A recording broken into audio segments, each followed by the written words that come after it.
Sveiki, kadangi tokie video, kur aš daug komentuoju ir nusišneku, jau yra dažni ir įprasti. Todėl štai dar vienas. Bet šitas ypatingas Taškienė. Vienam video kalbėjau apie savo darbus ir sakiau, kokie kieti jie yra. Ir kažkam pasirodė, kad aš ant jų variau. Aš ant jų nevariau. Tik tai pats mano vlogas buvo lievas. Paskutiniam savo video, kuriame mokiau susisukti lizdą ant galvos, aš neparodijavau scene stiliaus šukuosenų. Aš sukau lizdą, jie kažką kitą suko. Be to, aš nesišukuoju, nes mano plaukai ir be šukavimo yra labai gražus. Prašau, neprikaišiokit man, kad aš vepluoju. Aš labai dėl to kompleksuoju. Tu vepluoji! Mano video komentatoriai yra stebėtinai protingi.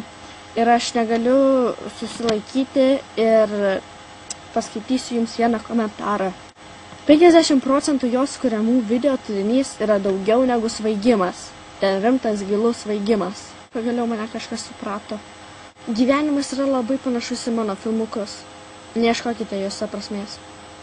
Aš supratau, kad tie žmonės, kurie komentuoja negražius dalykus po mano video, yra iš tikrųjų labai dideli mano gerbėjai. Todėl aš dabar pasakysiu, kad jie man labai patinka, tie žmonės. Ir žiūrėkit po mano video, toj bus koks 4000 komentarų.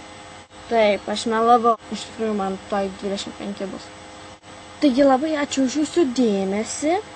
Bet dabar vlogą jau turiu tikrai baigti, nes vaikai nepamaitinti ir vyras neranda lėkščių. Taigi su Dievu. Bitch!